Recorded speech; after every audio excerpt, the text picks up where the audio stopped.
So here's my competition rifle for the 2016 shooting season, and a lot of you guys have asked me various questions about things on it, like what part is this, who makes that, and what does it weigh, and things like that. So I'm going to try to address all those questions in this video, and no doubt about it, I'm really proud of this rifle. I really like it, so I just want to show it to you guys, even for that sake. I'm not any type of high-end competitive shooter. I'm just starting out with this stuff. But I enjoy it, and I hope you guys enjoy seeing my rifle. So first and foremost, before I dig into all the parts and things like that, I want to thank a few companies that made this possible. First off, Barry at BAT Arms, because it all started with him, with this F-1 Firearms upper and lower receiver set.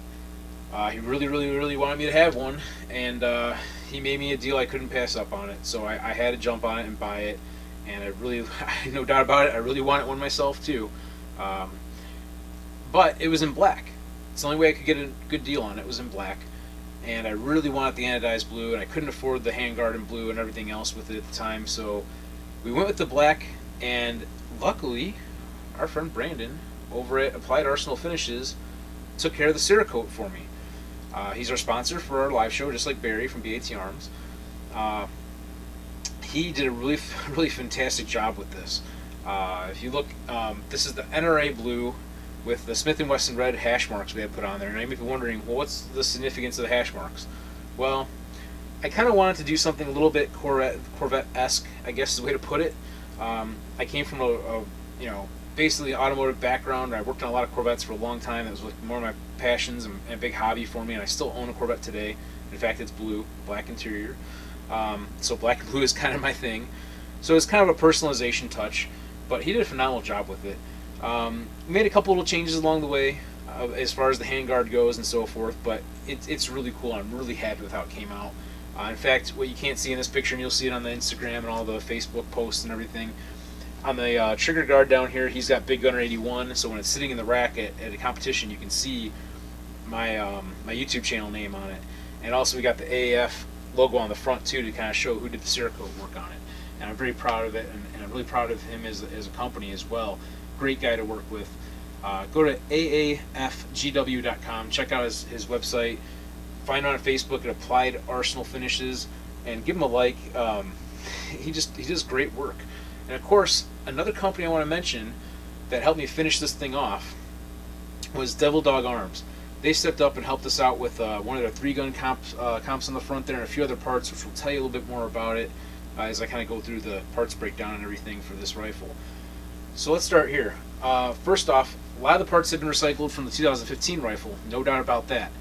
It's basically a few upgrades for this season, a few nice upgrades that I'm very pleased with and very thankful for the help that I've gotten with this.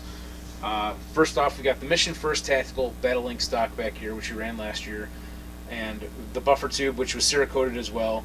You might notice a little line here. That's just because the plastic on here is kind of wearing in because it's a very tight fit, which is good because there's no slop in that stock whatsoever, which I like.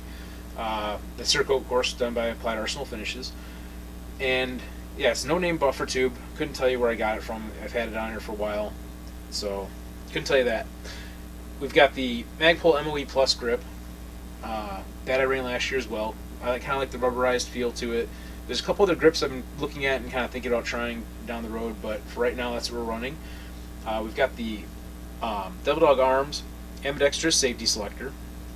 Definitely wanted to have an ambi safety on there. Just makes it easier, especially if you end up shooting offhanded and stuff like that. And we're running the Velocity triggers, 3-pound trigger, which one cool thing about the F-1 Firearms lower receiver set, it has the adjustment screw. If you watch the video I made previously about the receiver set, when it was still black, there is an adjustment for the trigger reset. So you can dial all the stuff in and tune that as well. So that trigger feels even better now than it did originally, because it's taken up a little bit of that slop as well. Very cool setup. Of course, we've also got the Devil Dog Arms extended mag release in their mag catch, or mag latch, we're going to call it. Got that on there.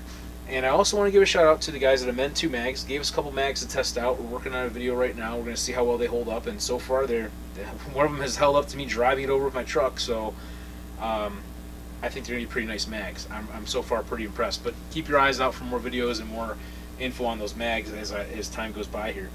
Of course, we're running the an SMI is the company, I believe. At least that was on the tag when I picked this bolt up from Midway USA a long time ago. It's just a regular full auto style heavy bolt carrier group that's nickel boron. And then we've got the Devil Dog Arms ambidextrous charging handle. And you might notice too, I've got the Magpul M-Bus sights, which I had on there previously. And you might ask, why do you run that M-Bus sights? Why do you have backup sights when you got your scope on there? Well, for the exact purpose of backup sights. I like to have a backup plan. Sometimes I bring a backup rifle, but sometimes, you know, you don't get that option, or maybe something happens with your optic in the middle of a match and you need to just pull it off. Who knows? You never know.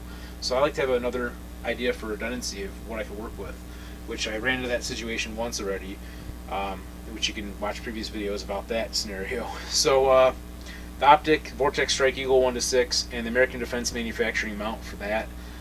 Now, moving forward, we're still running the R-Guns barrel. It's a 16-inch barrel, like an M4, I think, style cut, I believe is what it's considered.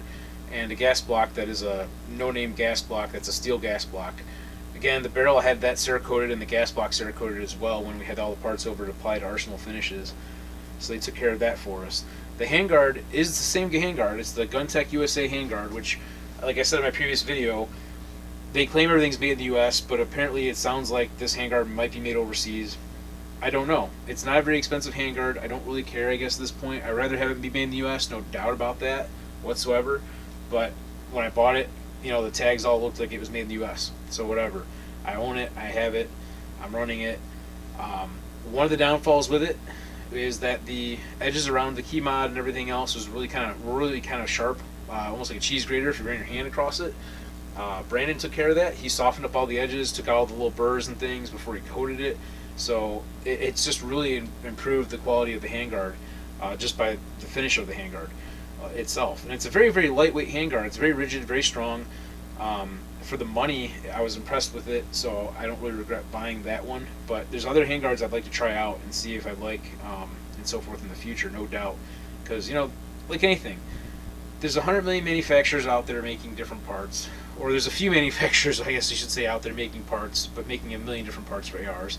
So, needless to say, there's a huge, vast amount of different types of handguards and grips and all the little parts for these things. They're all interchangeable in some way, and it comes down to preference.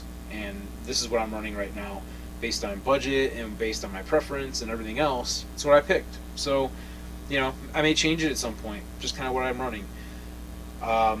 After the barrel and the gas block and the handguard, we've got the Devil Dog Arms 3-gun compensator on the front there, which we're going to be trying out and see how well we like that. So far I like it. It's a nice sturdy piece. I've heard a lot of good things about it, so I'm looking forward to playing around with that some more and going from there. So that's the basic overview of the rifle. Now for the weight, for those that asked, because you know it's a lightened upper receiver and you know skeletonized lower and all that stuff from F-1, and the handguard's a lightweight handguard. Without the optic on it and without the mount for the optic on it, it comes in at 6.3 pounds, and with the optic and mount on it, it runs at 8.05 pounds. Going off my scale, which you know may not be quite as accurate as another scale, I don't know, but it's at least it gives me a reference point to work with.